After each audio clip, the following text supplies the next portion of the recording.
Hello, and welcome to my channel. I'm Mandy Grace.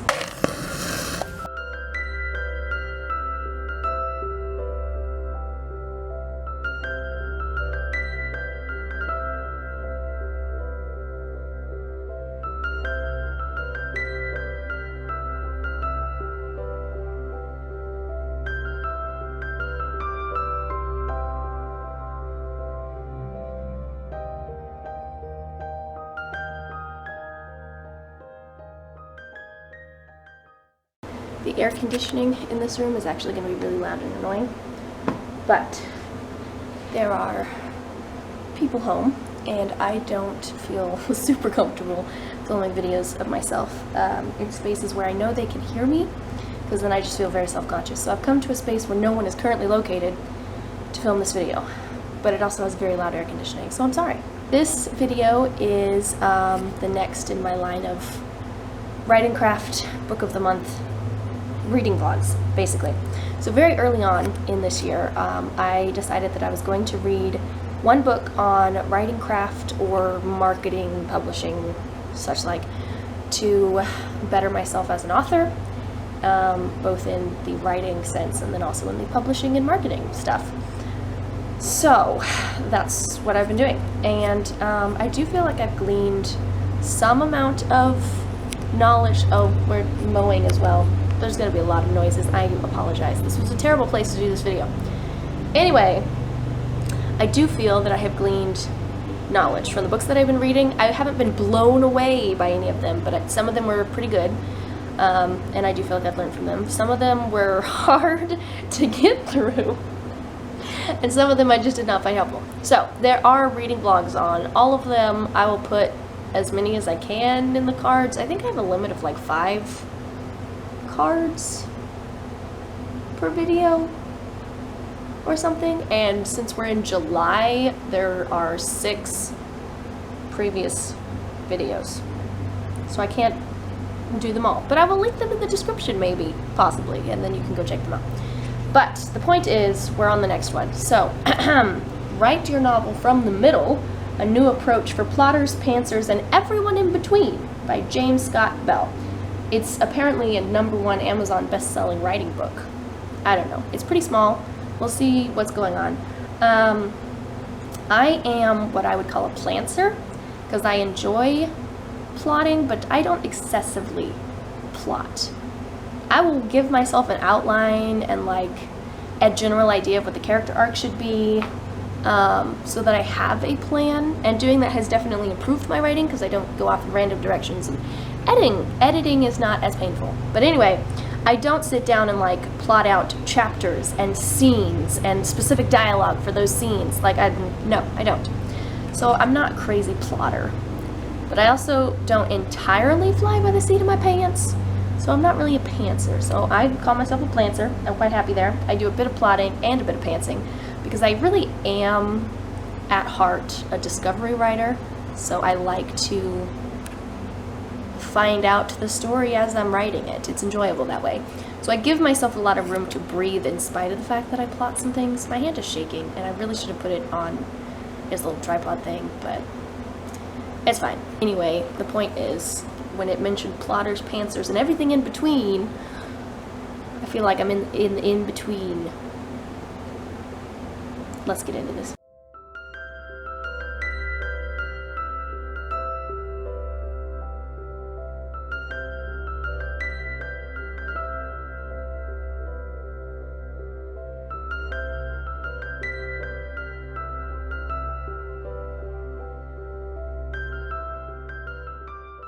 I read chapter 1, where he's basically just setting up what he's talking about. It was sort of like a story, because he told us about Pam Pantser, who likes to pants. Well, that was close to my face. Paul Plotter, who plots, and then Tammy Tweener, who does a bit of both. So I guess he would call me a tweener, not a plantser, but whatever. Anyway, he's about to explain how he got to the writing from the middle method, which should be interesting. I don't know if I'm gonna maybe I will love this and I'll use it, but I don't know that I'm going to use this. I'm in the middle of writing a first draft right now, so I probably won't use it with Lance's story, but I might try it out on book 3 in the fantasy series whenever I get to that. I don't know. We'll see. I decided to take a walk despite the mowing and despite the bee incident that happened earlier in a different video that I was filming today. And yes, I came back to roughly the same spot where the bee attacked me earlier. But anyway, I'm about halfway through the book, and I've discovered it's not necessarily about starting your novel from the middle, although he does suggest you do that, but it's more about understanding what the middle of your story actually is, because if you know what that transformative moment is, then you can write the end or the beginning, because you know where the story's going and where it was, because oh my goodness, you understand the shift in the story. So anyway, he was talking about the midpoint not just being a plot point that shifts the story in a new direction, but really focusing on the internal aspect of it. And he was giving examples, like he paused movies right in the center and flipped books open right to the center and was explaining what he found by doing that. And he was calling it the look in the mirror moment, where you assess yourself as an individual based on what's happened previously, or like the odds that are against you, or various things. It sounded very much like the Dark Night of the Soul beat from the Save the Cat stuff, except that the Dark Night of the Soul beat happens at the end of Act 2 and leads into the finale, whereas his look in the mirror moment is smack dab in the middle of Act 2.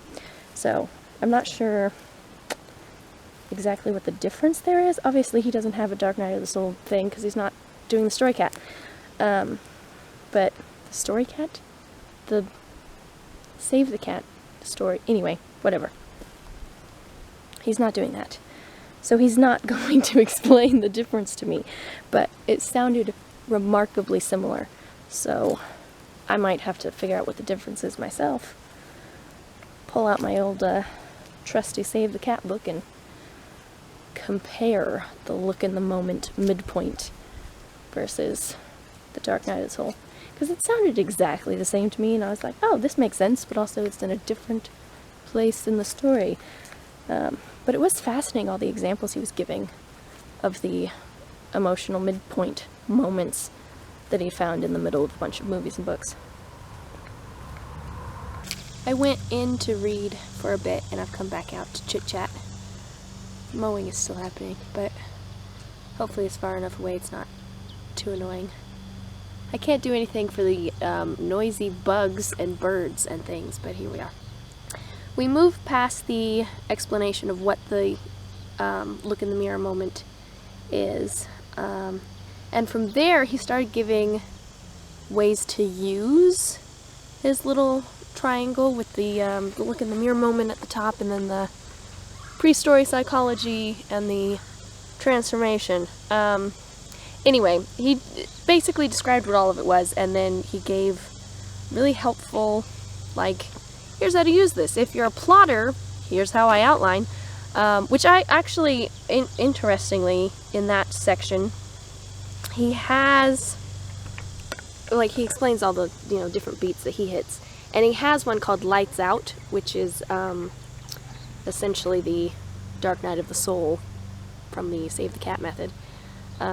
But he described it in one sentence, so it wasn't enough for me to compare to his look in the mirror moment. So anyway, the Lights Out is the darkest part of the plot for the lead. It looks like all is lost, which is, super helpful. It's really not.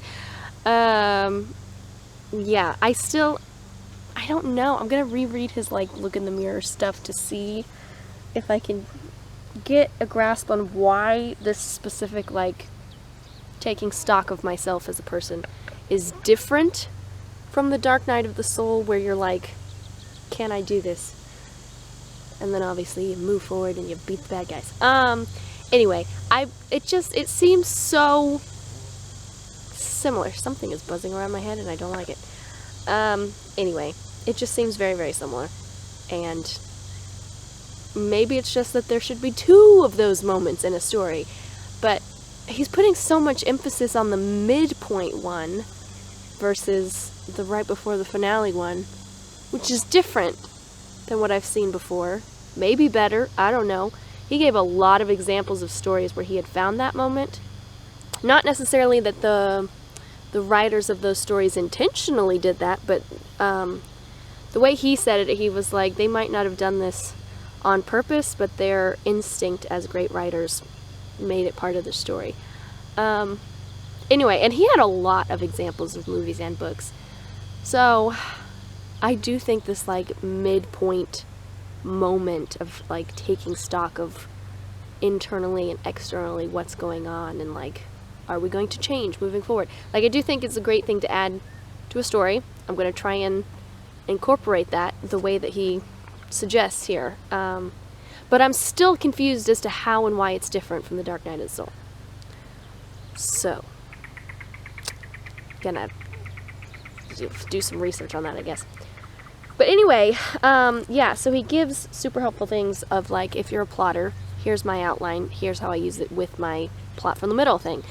And then he also was like, if you're a pantser, here's the thing. And his suggestion was like, write, figure out what your story is, write like 10,000 words or so, and then sit back and take stock of your story, like who your character is, what the plot basically is, and from there, ask yourself this list of questions to find what your look in the mirror moment should be, and then you can write your midpoint and then keep on pantsing on both sides of it.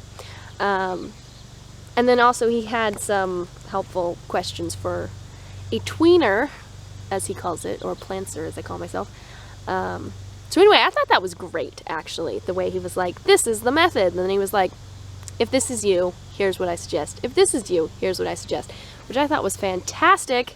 That is exactly the sort of thing that I need as a person. You can't give me ideas. I need like hands-on, step-by-step, try this. So that was very, very helpful, and I really appreciate it. I might actually try all 3, because I do plot a little, so I think it would be interesting to try his outline that he put here. And then I also liked Pants Bit because I am a discovery writer at heart. So the idea of like throwing words out to figure out what the story is and then sitting back to actually plot. I've done that before. A lot of times when I get a story idea, I will sit down and write like 2 or 3 chapters just to get the words out, and then I will sit back and make my Save the Cat outline and be like, okay, this is what my story is about. So that actually made a whole lot of sense to me, because I was like, yes, I have done this in the past. I don't always do this, but I have done it. And then his list of questions for a plantser. It's a plantser, dude. You're a plantser. You're in between plotter and pantser. You're not a tweener. Anyway, where was that list of questions? I don't know. Anyway, I just thought it was all super helpful and great. So I'm definitely going to be trying this. I'm going to try and input this like mirror moment in my stories, because it sounds great, and I'm going to try his methods of figuring out what it is and inputting in the story, whether as a plotter or a pantser or whatever's in the middle. So yes, I'm actually, this is crazy, you guys, if you've watched my other reading vlogs on my writing craft books, but I'm actually learning things and finding things that I can use moving forward. This is insane. So, this doesn't typically happen, you guys. It doesn't typically happen. Usually what happens is they present. So my battery died. I had to go all the way inside and get a battery because it died, and then come all the way back out here to the pasture where I was filming, and now I'm out of breath and tired. But anyway, what I was saying was I haven't as obviously or consciously, I guess, been aware of learning so much from the other books that I've been reading, and I've definitely not been as excited to try the new things or methods or whatever, with the exception of Take Off Your Pants, which I was very excited about, and I did that outline and loved the experience. But with that one, working through the outline the first time on the vlog was super exciting and fun. But when I later went to write off the Take Off Your Pants outline, which is the outline that I'm actually using for my second fantasy story, it has not been as easy or as amazing as I thought it was going to be. So it will be interesting to see with this one, once I try to put it into practice, if it does the same thing as Take Off Your Pants, where it's like suddenly not as good, or just doesn't work as well as I expect it to. Jeez. Or if it will be as amazing as I think it will be. So I might have to do an update video, or just not post this vlog until after I've tried using it, so that I can tag it on the end to be like, I've used it, it's successful, or not. We'll see. We'll see what happens. I don't know. I have to finish reading it first. One final walk in the sunshine, because I finished Write Your Novel from the Middle, and I figured I should do an outro of some sort. I'm not actually patient enough to hold on to this footage until I actually try the method, so I'm not doing that. But at some point in a future video, I'll update you on whether or not it worked or something. But anyway, I really enjoyed the book. There were some odd, like, spelling and grammatical errors in it, which I wasn't pointing out while I was reading it because I was too focused on what I was learning, which was exciting stuff. But it was odd, I felt. And I don't know if that was just like the specific edition that I happened to purchase. It seemed weird from a big author to have such mistakes, and there were several of them. It was very weird. But anyway, that aside, the golden triangle and the mirror moment and like the whole writing your novel from the middle method was super fascinating stuff, and I am super excited to try it. So we'll see how that goes in the future. I might give it a try with the story that I currently have, like 25,000 words written of, the fantasy story I'm writing right now. I might just sit down and work through it right now to see if I can pinpoint what the mirror moment is, and then work from there. And then I'm definitely gonna play with it for book 3 in the series. I don't know what I'll do completely, but definitely excited to try it.